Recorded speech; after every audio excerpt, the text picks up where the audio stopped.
Hello friend, welcome to our channel effective study. ये SSC CGL 19 का paper है, 3 मार्च 2020 का शिफ्ट 1 का पेपर है।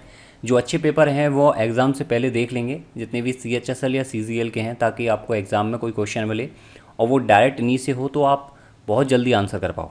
एबीसी एक वृत्त पर 3 बिंदु इस प्रकार हैं कि जीवा ए बी और ए सी द्वारा केंद्र ओ पर बना आंतरिक कोण क्रमशः 110 डिग्री और 130 डिग्री है। बी ए सी का मान क्या होगा? ABC are the 3 points on a circle such that the angles subtended by the chord AB and AC at the center O are 110 degree and 130 degree respectively. The value of BAC is। देखो यहाँ पर क्या है, simple सा एक वृत्त है और इसने बोला है कि वृत्त पर क्या है, ये 3 बिंदु हैं। एक मैंने यहाँ ले लिया, एक मैंने यहाँ ले लिया है और एक ये ले लिया। A हो गया, B हो गया और ये C हो गया। अब इसने बोला है कि AB, एक तो ये कॉर्ड है, कॉर्ड मतलब जीवा, और एक जो है AC है, एक ये कॉर्ड है, 2 जीवा हो गई। इस पॉइंट को यहाँ से उठाकर वेट यहाँ कर लेते हैं, ठीक है, यहाँ कर लेते हैं इस पॉइंट को। इसके बाद इसने बोला है कि एक सेंटर पॉइंट है O और इसने पूछा है कि इसने बोला है कि AB जो है वो O पर, यानी कि ये जो एंगल है ये बन रहा है कितना, ये बन रहा है 110 डिग्री, 110 डिग्री। और वहीं इसने बोला है कि जो AC है वो O पर बना रहा है, वो कितना बना रहा है, 130 डिग्री। अब इसने आपसे पूछा है कि BAC का मान क्या होगा। BAC यानी कि ये और ये इसके बीच का एंगल, ये वाला क्या होगा। तो सिंपल सी चीज़ है, पहली बात तो देख लो, ये तीनों जो हैं कितना होगा, 360 होगा, तो ये कितना हो गया, 240 हो गया, 120 डेफिनेटली ये होगा। अब जब 120 ये है, डेफिनेटली कितना होगा, ये जस्ट आधा होता है सेंटर पर बने कोण का, तो कितना हो जाएगा, 60 डिग्री इसका आंसर हो जाएगा। नेक्स्ट इसमें क्वेश्चन है, अगर थ्योरम नहीं आती तो लिख लेना इसको। ये क्वेश्चन है x minus y equal to 4 दे रखा है, एक्स वाई इक्वल टू 45 दे रखा है, एक्स क्यू माइनस के वाई क्यू आपसे पूछा है। इसका फॉर्मूला आपको पता होना चाहिए, कितना होगा, एक्स माइनस के y into, direct formula based आते हैं। बहुत क्वेश्चन आपको सिमिलर वे में मिलेंगे, हो सकता है पूरा पेपर ही सिमिलर वे में मिले। तो x square plus y square plus के एक्स वाई, ये फॉर्मूला है सिंपल सा। एक्स माइनस वाई आपको क्या नहीं पता है, x square plus y square नहीं पता है। अगर आप इसमें प्लस के एक्स वाई और माइनस के, आप एक काम करो, माइनस के 2xy और प्लस के 2xy को अगर आप जोड़ देते हो तो इसमें ध्यान से देखोगे, ये जो टर्म है और ये वाली जो टर्म है ये मिलकर क्या बन जाएगी, ये x माइनस वाई तो बाहर लिखा हुआ है ही, ये क्या बन जाएगा, x माइनस वाई का होल स्क्वायर बन जाएगा और प्लस के 3xy साथ में तो है ही, इक्वल टू, ये आपको x cube minus y cube की वैल्यू पूछी है। एक्स माइनस वाई कितना है, 4 है, एक्स माइनस वाई का स्क्वायर यानी कि 4 चौक 16 प्लस के 3 गुणा 45 मीन्स 135 हो गया। कितना हो जाएगा ये, 41 और 151 इंटू 4 यानी कि 15, 4 एकम 4, 15 चौका 60, 604, 604 इसका परफेक्ट आंसर हो गया। नेक्स्ट इसमें क्वेश्चन है कि ABC में MN पैरेलल टू BC चतुर्भुज MBCN का क्षेत्रफल 130 सेंटीमीटर स्क्वायर है, then AN ratio NC equal to 4:5, तो MAN का क्षेत्रफल क्या होगा। इसने सिंपल सा आपसे ये पूछा है। अब एक चीज़ देखो, यहाँ पर इंग्लिश में देख लेते हैं पहले इसको, क्वेश्चन को, कि क्या कह रहा है ये। MN parallel to BC, the area of quadrilateral MBCN 130, AN parallel to NC 4:5, then the area of MAN is. यहाँ देखो क्या है कि इसने एक त्रिभुज की बात की है, एक त्रिभुज जिसकी हमें साइड्स के बारे में नहीं पता है, हमें सिंपल सा ये पता है कि त्रिभुज क्या है, ABC है। और इस त्रिभुज में क्या है, इसने बोला है एक MN और है जो पैरेलल टू BC है, MN पैरेलल टू BC है, MN पैरेलल टू BC। देखो पैरेलल टू BC लिखा है तो M की साइड M आएगा, ओके, N की साइड C आएगा। एंड इसके बाद ये बहुत इंपॉर्टेंट है ये चीज़ समझना, क्योंकि अगर आपने उल्टा कर दिया तो आप कंफ्यूज हो जाओगे। यहाँ MBCN का क्षेत्रफल कितना है, ये दे रखा 130 सेंटीमीटर स्क्वायर। अब आपको दिया है AN रेशियो NC दिया है 4:5, ठीक है।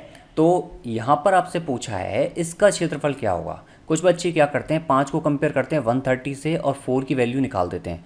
ऑप्शन नहीं मिलता तो सोचते हैं कि उनका आंसर गलत है, अगर ऑप्शन मैच कर देता तो सोचते हैं सही है, लेकिन ऐसा नहीं है।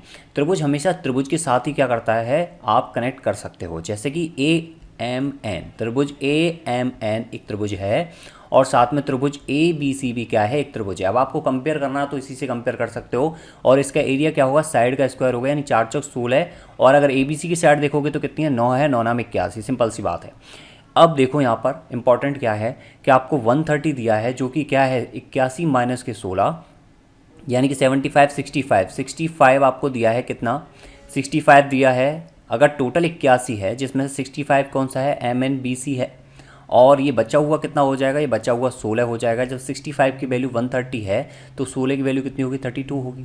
नेक्स्ट इसमें क्वेश्चन है कि साधारण ब्याज पर 4,300 रुपये 2 वर्ष के लिए 4,644 हो जाते हैं। मूलधन ज्ञात करो जो समान ब्याज दर पर 5 वर्षों के लिए 10,104 रुपये हो जा रहा है। Becomes rupee 4,644 in 2 years at simple interest. Find the principal amount that will become rupees 10,104 in 5 years at the same interest rate. बहुत ही शानदार क्वेश्चन है, सिंपल तरीके से करने की कोशिश करेंगे। देखो यहाँ पर क्या है कि साधारण ब्याज पर ये 4,300 की राशि, 4,000, यहाँ पर मेन चीज़ क्या है, यहाँ पर क्या है, आपको ब्याज पूछा है। इसमें ब्याज के लिए 4,300 रुपी प्रिंसिपल और 4,644 रुपीज़ जो है वो अमाउंट है आफ्टर 2 ईयर। अब यहाँ पर क्या है, साधारण ब्याज, इसका मतलब 2 साल में उसको कितने पैसे मिले हैं, 2 साल में उसको 344 रुपये मिले हैं ब्याज के तौर पर। लेकिन 1 साल में कितने रुपए मिले हैं, क्योंकि हम जब परसेंटेज कैलकुलेट कर रहे हैं ईयरली, तो वहाँ पर 1 साल का ब्याज निकालना बहुत ज़रूरी है। तो कितना हो गया, 17 दूनी 34 और 2 172 रुपये। अब एक चीज़ देखना है आपको कि ये 43 रुपये प्रिंसिपल था, 1 साल का ब्याज कितना है, 172 रुपये। तो 172 रुपये 4300 पर कितना परसेंट हुआ, या फिर आप ऐसे भी कर सकते हो PRT/100 इक्वल टू SI। यहाँ पर सिंपल इंटरेस्ट कितना था, 344 था, ठीक है। टी कितना है, टी आपका 2 था, आर आपको पता नहीं प्रिंसिपल कितना था, 4300 था, तो भी आर जो निकल के आता वो कितना आता, 4% आर निकल के आता। चाहे आप इस तरीके से करो, चाहे आप डायरेक्ट ऐसे कर लो, दोनों कंडीशन में आर जो है 4% निकल के आता। अब यहाँ आपको पता लग गया कि 4% जो है इंटरेस्ट रेट है। अब आर कितना है, 4%। इसने बोला 5 वर्षों में, मतलब कि टी इक्वल टू कितना है, 5 है, सिंपल सी बात है। नेक्स्ट इसने बोला है कि अमाउंट जो है 10,104 हो जाएगा, यानी कि अमाउंट कितना हो रहा है, 10,104। सिंपल सी बात, जब 10,104 अमाउंट है तो आप क्या करोगे, यहाँ पर PRT/100, ये तो आपका हो गया सिंपल इंटरेस्ट। अगर इसमें प्रिंसिपल और जोड़ दो तो ये आ जाएगा 10104। या फिर आप डायरेक्ट क्या करो, ये कितना R/T 20%, तो इनमें से हर एक अमाउंट का 20% निकाल के जब जोड़ोगे तो 10,104 आना चाहिए। तो इसमें जब जोड़ोगे तो 1,000 समथिंग जुड़ेगा, लगभग 6,700 करीब, 800 करीब आएगा, तो ये नहीं हो सकता। इसका 20% जोड़ोगे तो 8 दूनी 16, यानी कितना हो जाएगा, 10,000, ये करीब आ सकता है, ठीक है। इसमें अगर 20% निकालते हो तो 9 दूनी 18, 1,800 रुपये, और जबकि 9 और 1 10,000, और 10,000 से ज़्यादा तो यही हो गया, हमें 10,104 चाहिए, तो ये परफेक्ट आंसर हो जाएगा इस केस में। ओके, नेक्स्ट इसमें क्वेश्चन है कि 6 संख्याओं में से पहली 5 संख्याओं का योग 6वीं संख्या का 7 गुना है। यदि उनका औसत 136 है तो 6वीं संख्या क्या होगी। Out of the 6 number the sum of the first 5 numbers is 7 times the 6 number. If their average is 136 then the 6 number is. बहुत ही आसान सवाल है, नॉर्मल तरीके से करने की कोशिश किया करो एग्जाम में, शॉर्ट ट्रिक लगाने की कोई ज़रूरत नहीं होती। 6 संख्याओं में से पहली संख्या, देखो A से लेके B C D E F, ये आपके समझाने के लिए बस, कि ये बोल रहा है पहली 5 संख्याओं का योग 6ठी संख्या का 7 गुना है। आप ये मान लो 6वीं संख्या का मेन रोल है, आप इसको x मान लो, ताकि f ही मान लो, कोई दिक्कत नहीं है। 6वीं संख्या f है, तो इसने बोला है कि पहली 5 संख्याओं का योग 6वीं संख्या का 7 गुना है, यानी इनका जो योग है वो कितना है, 7f है, सिंपल सी बात। अब नेक्स्ट इसने बोला है कि इनका औसत जो है 136 है, इसका मतलब 8f की वैल्यू कितनी है, 136 इंटू कितना हो जाएगा ये 6, 136 इंटू 6, क्योंकि 6 संख्याएं हैं, 6 संख्याओं का टोटल कितना हो जाएगा 136 इंटू 6, और 7f तो इनका टोटल है और f इसका टोटल है, तो ये कितना f की वैल्यू यहाँ से कितनी आ जाएगी, f की वैल्यू इसने पूछी है 6ठी संख्या की वैल्यू, तो ये कितना हो जाएगा 8 एकम 8, 8 2 7 56 इंटू 6, तो 17 से 51 गुणा 2, यानी कि 102 क्या हो गया, इसका परफेक्ट आंसर हो गया। नेक्स्ट इसमें क्वेश्चन है कि ABC व्यक्तिगत रूप से क्रमशः 24, 15, 12 दिनों में कार्य को पूरा कर सकते हैं। B और C ने कार्य को शुरू किया है, 3 दिन कार्य करके छोड़ दिया, शेष कार्य को पूरा करने के लिए अकेले A के पास आवश्यक दिनों की संख्या क्या होगी। ABC can individually completed a piece of work in 24 days, 15 and 12 days respectively. B and C started the work and worked for 3 days and left. The number of days required by A alone to complete the remaining work. Question को पहले खुद से समझना, then उसको खुद से try करना, then video को देखना। इसने बोला है A, B और C। सबसे बढ़िया तरीका है करने का, ताकि कोई भी कन्फ्यूजन नहीं रहे, टाइम एंड वर्क और पाइप एंड सिस्टम जैसे चैप्टर्स में। 24 दिनों में ये काम कर रहा है, 15 दिनों में ये काम कर रहा है, 12 दिनों में ये कर रहा है, ठीक है। बी और सी ने कार्य शुरू किया है, 3 दिन कार्य करके छोड़ दिया है।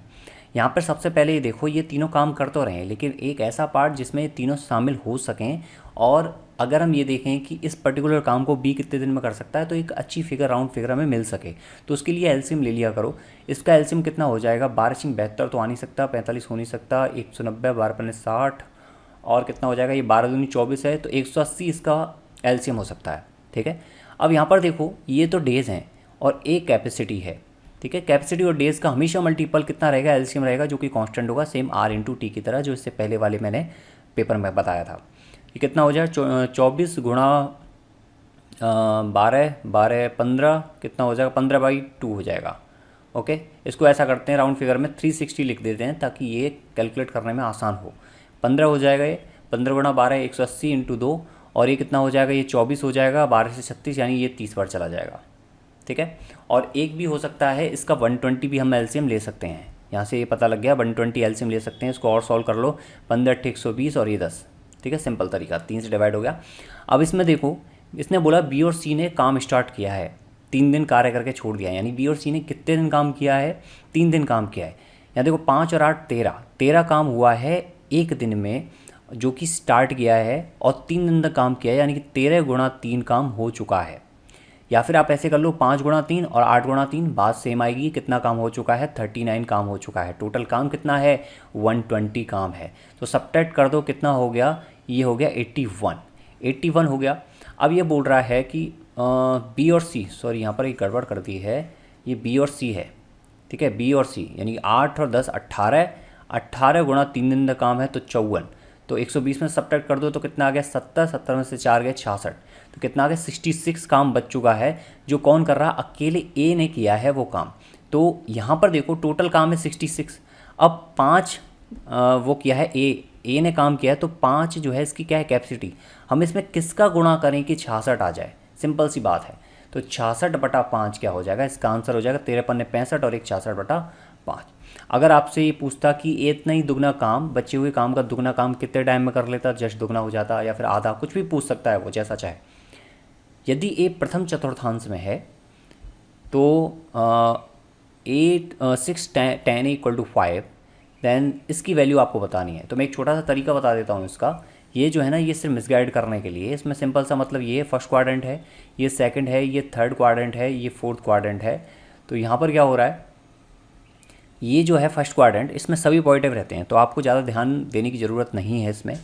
अब यहाँ पर आपसे बोला है कि 10 जो है वो है 5/6, इसको आप 10 लिख लो 5/6, तो इसको आप 10 लिख लो, या फिर इसको लिख लो sin A/में cos A लिख लो, ये ज़्यादा इजी होगा। क्योंकि यहाँ पर क्या है, sin A और cos A की टर्म है, वो भी अंश और हर में, डिनोमिनेटर और न्यूमरेटर में। तो आप sin A को जो है 5 और cos A को जो है 6 मान सकते हो। कब, जब इनकी पावर जो है वो सेम है अंश और हर में, तो उस केस में इसको मान के sin 5 रख के, cos को 6 रख के आप आंसर कर सकते हो। 8 पन्ने 40 माइनस के 4 × 24 अपॉन में ये कितना होगा, 6 प्लस के 5 दूनी 10, तो कितना 16/16 कितना आ गया, +1 इसका राइट आंसर हो गया। नेक्स्ट इसमें क्वेश्चन है कि ए ट्रेन 12 सेकंड में एक खंबे को और 30 सेकंड में 170 मीटर लंबाई के पुल को पार कर सकती है, ट्रेन की गति क्या होगी। A train cross a pole in 12 second and a bridge of length 170 in 36 second, then the speed of the train is. बहुत ही आसान सवाल है। Distance equal to speed into time होता है, आप सभी लोग जानते होंगे। दूरी बराबर समय गुणा चाल। यहाँ पर बस वही चीज़ लगानी है, पोल है तो पोल की कोई भी डिस्टेंस नहीं होती, इसलिए हम उसकी डिस्टेंस को 0 कैलकुलेट करते हैं, प्लस के ट्रेन की जो लेंथ होगी अपॉन में, यहाँ पर क्या हो रहा है, अपॉन नहीं, ऐसा करो, ये तो क्या हो, टोटल लेंथ हो गई, इक्वल टू स्पीड कितनी है, स्पीड हमें पता नहीं किसकी, ट्रेन की, और टाइम कितना है 12 सेकेंड, ठीक है। ये ट्रेन की लेंथ है, तो यहाँ पर मैं T फॉर ट्रेन लिख रहा है लेंथ के लिए। अब यहाँ पर हमें एक इक्वेशन तो मिल गई कि T = 12 ST, तो ये है एक इक्वेशन, तो ये रही।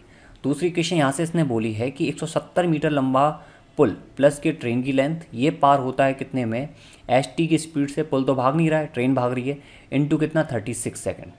ओके जी, यह है दूसरी इक्वेशन। इसने पूछी आपसे ट्रेन की गति, तो यहाँ से आप एक तरीका है T = 12 ST रख दो और आप ST की वैल्यू निकाल लो। T = 12 ST रखोगे तो ये कितना हो जाएगा, 24 ST की वैल्यू आएगी 24 इक्वल टू 170। तो यहाँ से एस टी की वैल्यू कितनी आ जाएगी 170 अपॉन में कितना 24। तो ये 2 से डिवाइड कर लो 12, ये 2 से डिवाइड कर लोगे 85, तो 12 से डिवाइड कर लो 12 7 84 10। यहाँ पर जो ऑप्शन दे रखे हैं वो किलोमीटर पर आवर में जो आपका निकल के आया है मीटर पर सेकंड में है, तो इसको किलोमीटर पर आवर में चेंज करने के लिए आप 18/5 का क्या कर दो गुणा कर दोगे। सॉल्व कर लो, 17 बार कट गया है, ये 12 से 2 बार और ये 3 बार, तो 17 थी 51/2 यानी 25 गुना 50 और 5 51। ओके, नेक्स्ट इसमें क्वेश्चन है कि एक दुकानदार वस्तु की कीमत को इस प्रकार अंकित करता है कि 28% की छूट की अनुमति देने के बाद वह 12% का लाभ चाहता है। यदि अंकित मूल्य 224 रुपये है तो क्रय मूल्य क्या होगा। A shopkeeper mark the price of the article in such a way that after allowing 28% discount he wants a gain of 12%। If the mark price is ₹224 then the cost price of the article क्या होगा। देखो simple है सवाल, बहुत आसान सवाल है। कुछ बच्चे इसमें गड़बड़ क्या करते हैं कि कंफ्यूज हो जाते हैं, बस गड़बड़ उनकी यही होती है। मार्क प्राइस, सेल प्राइस और कॉस्ट प्राइस आप तीनों यहाँ पर मेंशन कर लो। इसने बोला है कि भाई अंकित मूल्य पर 28% की अनुमति देता है डिस्काउंट की, और डिस्काउंट हमेशा अंकित मूल्य पर ही लगता है, चाहे आपसे वो कुछ भी कह रहा हो।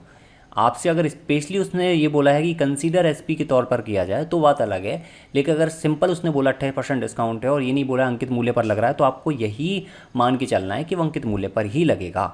ठीक है, अब यहाँ पर कैलकुलेट अंकित मूल्य पर ही करना है। तो यहाँ पर देखो, अगर आप मार्क प्राइस 100 मान लेते हो तो 72 क्या हो गया, इसका विक्रय मूल्य हो गया।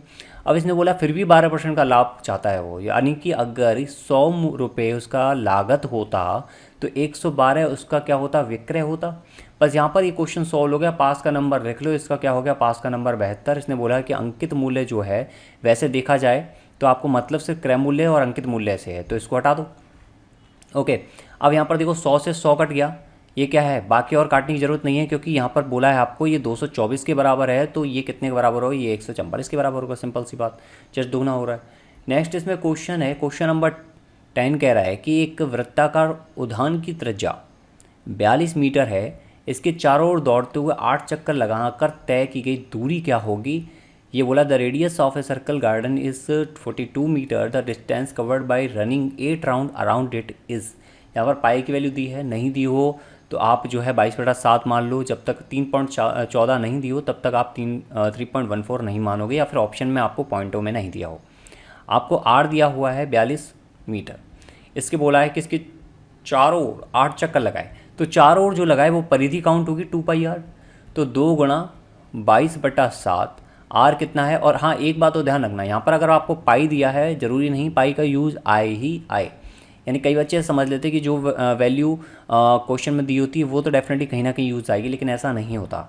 ठीक है, बहुत सारे केसेस में आप शॉर्ट मेथड भी यूज़ कर लेते हो, कई में और दूसरा मेथड होता है, कई में डायरेक्ट कट जाता है, तो ज़रूरी नहीं वो वैल्यू यूज आए। इसके बाद आर कितना है 42, ये कह रहा है कि ऐसे 8 चक्कर लगाएं, तो ये तो एक चक्कर का 8 चक्कर का कितना हो गया, ये हो गया 7 42, 6 दूनी 12, 8 120, 12 दूनी 24, 12 दूनी 24 कितना हो गया 24 25 26। तो ये कितना 8 चक्कर में बोल रहा है, तो इसको डिवाइड करना होगा, 7 42 हो गया। नेक्स्ट इसमें 8 48 दूना 96 गुणा 22, ये करना है आपको 198, 6 दूनी 12, 192 इंटू 11 यानी कि 2, और 9 और 2 11, 1 9 और 2 10 और 11 1 और 2 2112 इसका क्या हो जाएगा, परफेक्ट आंसर हो जाएगा। नेक्स्ट इसमें क्वेश्चन है, ये कह रहा है कि a + b = 45 then 2 1 + a into 1 + 10b क्या होगा। वैसे तो डायरेक्ट कर सकते हैं कुछ बच्चे, इसको डायरेक्ट कैसे करोगे वो देख लो। यहाँ से लेके यहाँ तक अगर आपको a + b 45 दिया है, ठीक है, और वो वैल्यू हो जाएगी 1 + के 10a, लिख लो यहाँ पर ये प्रॉपर्टी कि a + b, या फिर सॉल्व करके देख लो जैसी मर्जी आपकी। a + b अगर 45 दिया है तो 1 + के 10 इंटू 1 + के 10v ऑलवेज एंड ऑलवेज 2, तो 2 इंटू 2 क्या हो गया 4 हो गया। या फिर आप क्या कर सकते हो, a की वैल्यू 0 रखो और b की वैल्यू 45 रखो, देन आप सॉल्व करके देखो। 0 + 1 1 इंटू 2 तो आगे है ये क्या 1 + 1 2, तो 2 इंटू 2 क्या हो गया 4। चाहे आप a = 45 रख लो और b = 0 रख लो, अगर आपको a और b 22.5 की वैल्यू पता है तो आप उसको भी रख सकते हो, जो कि होती है √2 - के 1। ठीक है, नेक्स्ट इसमें क्वेश्चन है कि 640 छात्रों के विद्यालय में लड़कों की संख्या लड़कियों की संख्या का अनुपात 5:3 है। यदि विद्यालय में 30 और लड़कियों का प्रवेश दिया जाता है तो कितने और लड़कों को प्रवेश दिया जाए ताकि जो बॉयज़ और गर्ल्स रेशियो है वो 14:9 हो जाए। So that the ratio of boys to that of girls become 14:9।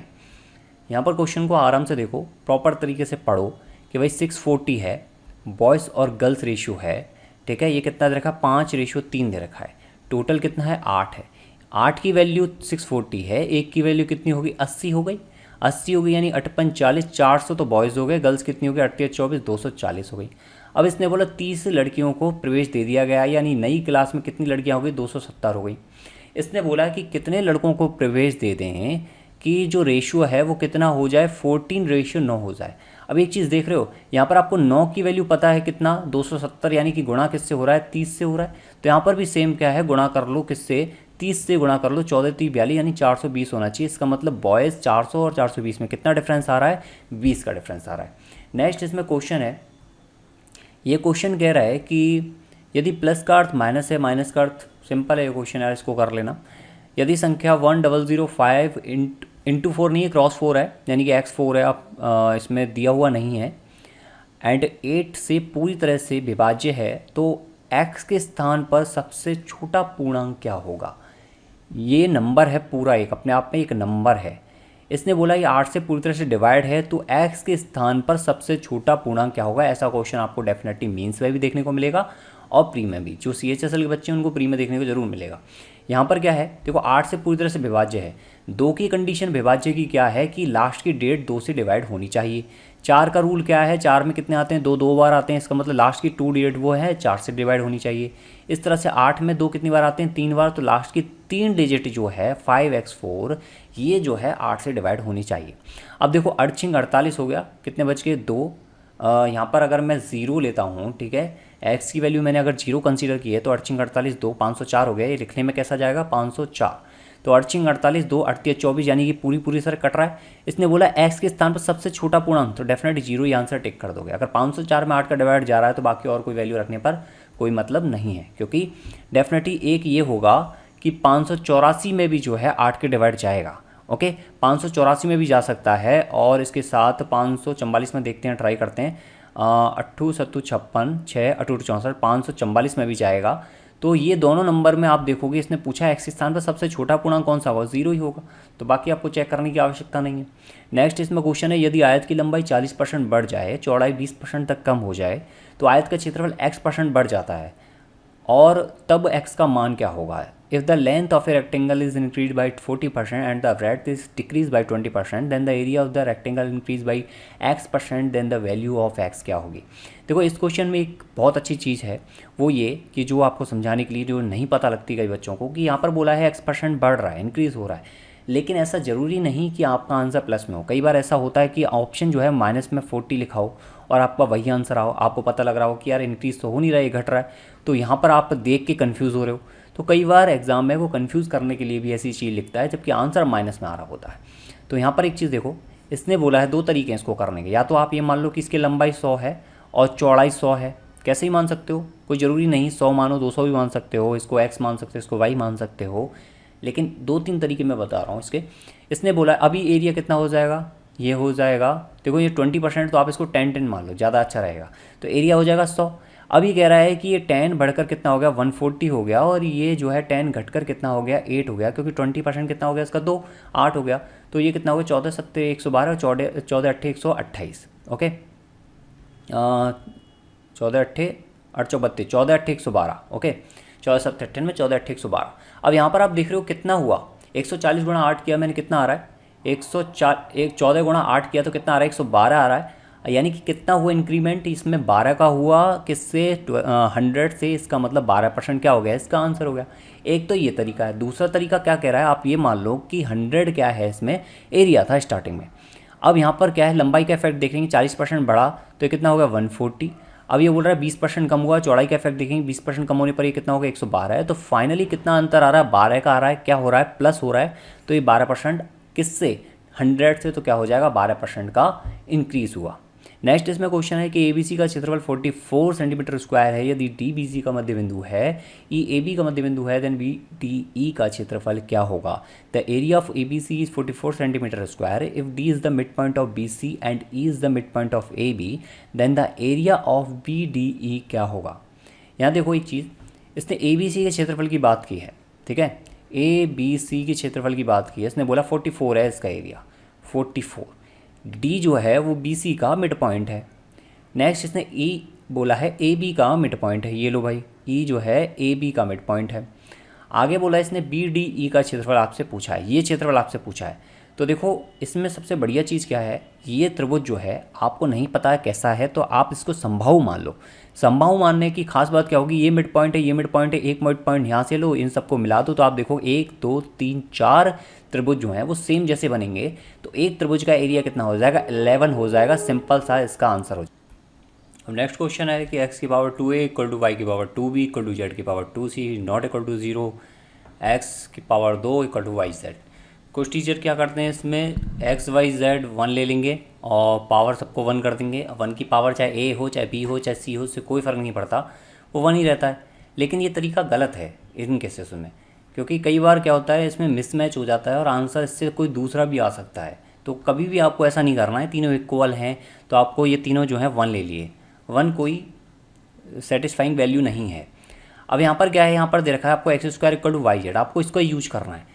यहाँ पर एक चीज़ देखो, y है तो y को x की टर्म में क्या लिख सकते हैं, क्योंकि एक साइड आप x रख दो, इस पूरी टर्म को एक सिंगल टर्म में चेंज कर लो, चाहो तो x को z में कर लो या y में कर लो, और y को सेम उसी चीज़ में कर लो जिसको आप x में कर रहे हो, ठीक है। अब मैं क्या कर रहा हूँ, एक्स स्क्वायर तो यहाँ पे लिखा हुआ है, मैं y को x में कर रहा हूँ, तो इसके लिए क्या लिख सकते हैं, x की पावर 2a अपॉन में x की पावर 2a अपॉन में 2b, ये लिख सकता हूँ मैं। इसको पावर जो है 2b का अपॉन कर दिया दोनों साइड, तो y की वैल्यू आ गई। जेड को मैं x की टर्म में क्या लिख सकता हूँ, x की पावर 2a अपॉन में 2c, तो यहाँ से 2 से 2 कट गया, ये भी 2 से 2 कट गया। सिंपल ये x इक्वल टू एक्स की पावर 2 क्या हो गया, x की पावर a बाई बी प्लस के a बाई सी हो गया। तो यहाँ से हम पावर कंपेयर करेंगे तो 2 बराबर a बटा बी प्लस के a बटा सी, तो आपका आई है, ये हो गया। अब एक चीज़ देखो, ये यहाँ पर आ गया। अब आपसे पूछा क्या है, पूछा है आपसे कि a कॉमन ले लोगे तो इसमें, या फिर ऐसा कर लो इसमें डिवाइड कर लो, तो ये क्या हो गया, a बटा सी हो गया, प्लस कि ये क्या हो गया, ये हो गया 1 हो गया, प्लस कि ये हो गया a बटा b। अब यहाँ से a बटा सी प्लस कि a बटा बी क्या दे रखा है, 2 दे रखा है, 2 और 1 3, इसका सीधा सिंपल आंसर आ गया। अगर आप 1 मानोगे तो कहीं ना कहीं कन्फ्यूजन के चांसेस रहते हैं। x equal to 4 cos a plus के 5 साइन ए, और y इक्वल टू सेम दे रखा है x square plus y square, आपसे पूछा हुआ है। तो सेम जैसे दिया है वैसे कर लो, स्क्वायर कर लो, तो 4 कॉस ए का स्क्वायर क्या होगा, 16 कॉस स्क्वायर ए प्लस के 25 साइन स्क्वायर ए, और ये क्या हो जाएगा, 4 पन्ने 20 दूना 40 साइन ए कॉस ए, ठीक है, ये क्या हो जाएगा कॉस ए। अब यहाँ पर ये क्या स्क्वायर करोगे इसका, क्योंकि जोड़ना है, ये क्या हो जाएगा 4 चौक 16 साइन स्क्वायर ए, और ये क्या हो जाएगा 25 sine square b, okay sorry a, और माइनस की ये सेम चीज़ आएगी तो ये तो कट जाएगी जोड़ने पर, और ये क्या हो जाएगा 16 साइन स्क्वायर है प्लस के 16 कॉस स्क्वायर है, तो ये तो हो जाएगा 16, और ये क्या हो जाएगा 25, इसका मतलब टोटल कितना आ जाएगा 41 आ जाएगा। नेक्स्ट इसमें क्वेश्चन क्या है, क्वेश्चन कि यदि एक्स वाई जेड 3 पूर्णांक हैं, जैसा कि x plus y equal to 8, y plus z equal to, ये क्या दे रखा है, एक्स वाई जेड एक इंटीजर दे रखे हैं, इंटीजर है तीनों, वाई एक्स वाई जेड यहाँ पर आपको वैल्यू दी है, और आपसे पूछा x square upon y z क्या होगा। बहुत ही आसान सवाल है, इसमें आपको करना ये कि ये 3 इक्वेशन 1 2 और 3 इक्वेशन, तीनों इक्वेशन में 3 unknown variable x y z की वैल्यू निकालनी है, और देन क्या करना है आपको यहाँ पर पुट करके आंसर कर देना। कैसे करोगे, इन तीनों को जोड़ लो, तो यहाँ क्या हो गया x plus y plus z twice of x plus y plus z equal to, ये कितना हो गया 30 और 8 38, it means x plus y plus z की वैल्यू कितनी आ गई 19 आ गई। यहाँ से आप एक्स प्लस वाई दे रखा है 8, तो जेड आ गया कितना 11, यहाँ से वाई प्लस जेड दे रखा है 13, तो यहाँ से एक्स आ गया कितना 6, और यहाँ पर आपको एक्स जेड प्लस एक्स दे रखा है 17, तो यहाँ से आपको वाई मिल गया कितना 2।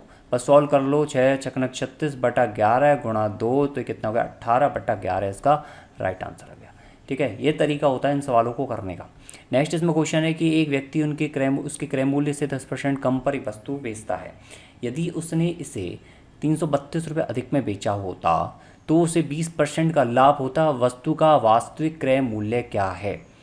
ये क्या कह रहा है, person sell an article 10% below its cost price, had he sold it for ₹332 more, he would have made a profit of 20%. What is the original selling price of the article। बहुत ही आसान है ये सवाल भी। यहाँ देखो इसने क्या कहा है कि उसके क्रय मूल्य से 10% कम पर एक वस्तु को बेच देता है, उसके क्रय मूल्य से 10% कम पर। और यहाँ क्या बोला है, यदि उसने इसे 332 रुपये अधिक में बेचा होता तो उसे 20% का लाभ होता। 20% का लाभ, और यहाँ पर कह रहा है 10% कम, ये कह रहा है 332 रुपये ज़्यादा। ये क्या है, एक वस्तु का क्रय मूल्य है, हमने इसमें रेट नहीं लिखी है, कुछ भी हो सकती है। इसने बोला कि मैंने 10% कम पर बेचा है, ठीक है, 10% कम पर। अब आप ये मानो कि अगर ये 100 में लिखता तो इसका मतलब ये होता कि ये इसने 90% पर बेचा है, ठीक है ना, हानि पर। इसने बोला कि यदि मैं इसे 332 रुपये अधिक में बेचता तो इससे मुझे 20% का लाभ होता, यानी 20% लाभ होने का मतलब ये है ये 100 रुपये की वस्तु 120 रुपये में जाती।